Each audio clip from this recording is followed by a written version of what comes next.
मीरा चरित सौभाग्य कुंवरी राणावत। राधा राधा राधा राधा। सगाई की चर्चा। मीरा की भक्ति और भजन में बढ़ती रुचि देखकर रनिवास में चिंता व्याप्त हो गई। एक दिन विरमदेव जी से उनकी पत्नी राणावत जी यानी श्री गिरिजा जी ने कहा, मीरा 10 वर्ष की हो गई है, इसकी सगाई संबंधी चिंता नहीं करते आप? एक दो बार विचार तो हुआ था, किंतु कौन जाने दाता हुक्म पसंद करें कि नहीं। क्या फरमाते हैं आप? अन्नदाता हुक्म पसंद न करें, ऐसा भी कहीं हो सकता है? क्या उनकी और पोतियों का विवाह नहीं हुआ? हुआ क्यों नहीं, पर वे मीरा नहीं थी राणावत जी। उसकी जैसी शिक्षा दीक्षा हुई है और जैसी उसकी बुद्धि है, उसके अनुसार वह साधारण बालिका नहीं है। साधारण हो या असाधारण, विवाह तो करना ही पड़ेगा न। रत्न सिंह की भी तो रुचि होगी, उससे तो कहो। आज आपको क्या हुआ है? आपके रहते वे बेटी की सगाई करेंगे? बिचले लालजी सा की बेटी का संबंध उन्होंने किया था। नहीं, पर रायसल ने किसी से कहलवाया था कि लक्ष्मी के संबंध में इस लड़के का भी विचार कर लिया जाए। इसी प्रकार यदि रत्न सिंह के भी ध्यान में कोई पात्र हो तो कहलवा दें, यही अभिप्राय था मेरा। एक पात्र तो मेरे ध्यान में भी है, तुम्हारे बताओ कौन है वह, हम भी जान लें। मेरे भतीजे भोजराज। क्या कहती हो? मेद पाठ का महाराज कुमार। हंसी तो नहीं कर रही हो ना? नहीं, सत्य ही कह रही हूँ। वे करेंगे यहाँ संबंध। मेड़ता का राज्य है ही कितना, फिर मीरा तो छुट भाई की बेटी है। वैसे मीरा है उसी घर के योग्य, अंधेरे घर का दीपक है वह। वाह, करेंगे क्यों नहीं। इसी अदने से मेड़ते में उन्होंने अपनी बहन दी है, तो बहू ले जाने में क्या आपत्ति होगी भला। उन्होंने बहन दी, सो तो हमारे भाग खुल गए ना। विरमदेव जी ने मुस्कराकर पत्नी के कंधे पर हाथ रखा। मेवाड़ की बेटियां पट महिषी का भाग लिखाकर आती हैं, भला हमारी बेटियों की तुमसे क्या समता है। आहा, बहुत ईर्ष्या है आपको मेवाड़ की बेटियों से। यदि यह छुट भाई की बेटी मेदपाट की स्वामिनी बन जाए तो। सच कह रही हो ना? सरकार की शपथ, गिरजा जी ने पति की छाती पर हाथ रखते हुए कहा। करना कराना तो सब चार भुजानाथ और एक लिंगनाथ के हाथ है, पर प्रयत्न करना मेरा काम है, सो मैं करूँगी। किंतु आप इतने आशंकित क्यों हैं? अरे, इन रणबंका राठौड़ों में भी दूधावतों की धियड़ियों को कौन वापस फेरेगा, जिनके रक्त में वीरता और भक्ति समान रूप से समाई हुई है। तब और कहीं कुछ खोज ढूंढ नहीं करनी है। तुम दीवान जी यानी चित्तौड़ अर्थात मेवाड़ के शासक, जो अपने को एकलिंग नाथ का दीवान मानते थे, से पूछ लेना। मीरा की सगाई मेवाड़ के महाराज कुंवर से होने की चर्चा रनिवास में चलने लगी। मीरा ने भी सुना। वह पत्थर की मूर्ति की भांति स्थिर हो गई। थोड़ी देर तक वह सोचने लगी, भाभू ने ही तो मुझे बताया था कि तेरा वर गिरधर गोपाल है।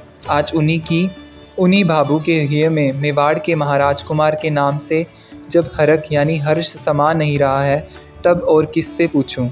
वह धीमे पदों से दूधा जी के महल की ओर चली। पलंग पर बैठे दूधा जी जप कर रहे थे। मीरा जाकर पलंग के पास खड़ी हो गई। उन्होंने दृष्टि उठाकर उसकी ओर देखा। देहलता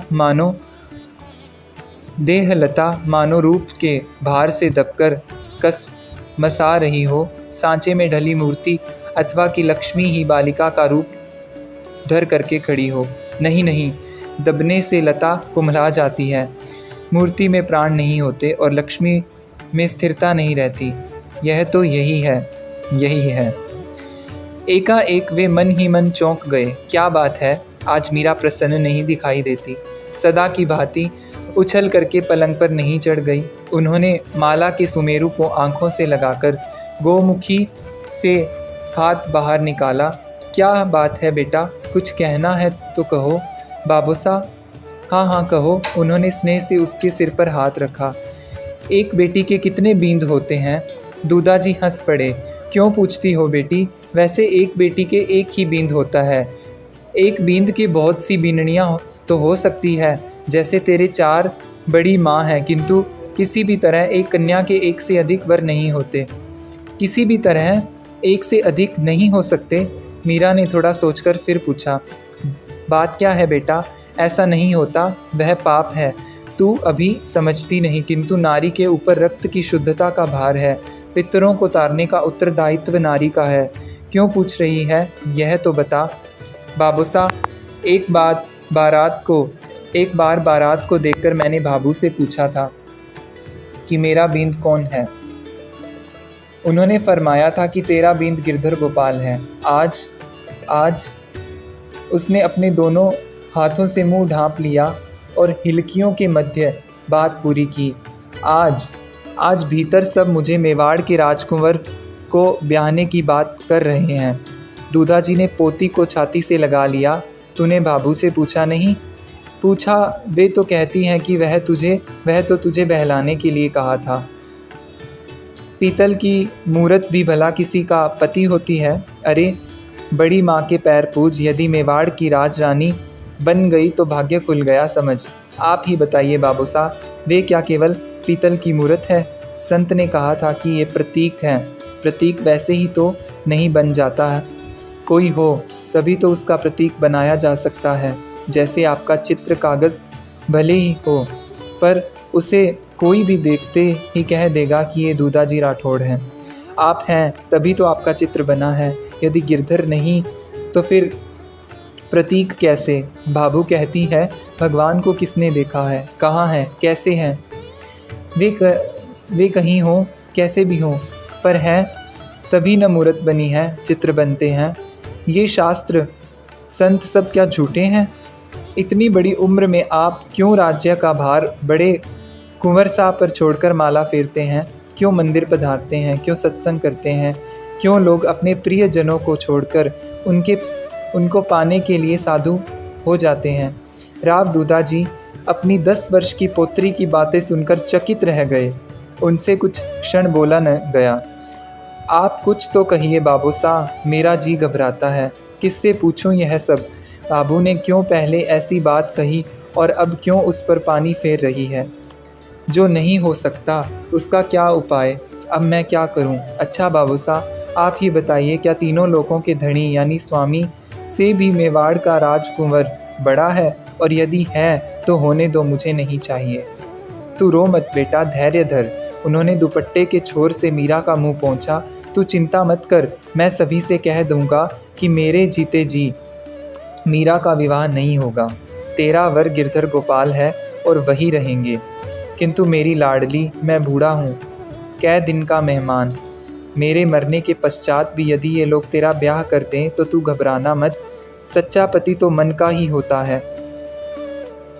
तन का पति भले कोई बने, मन का पति ही पति है।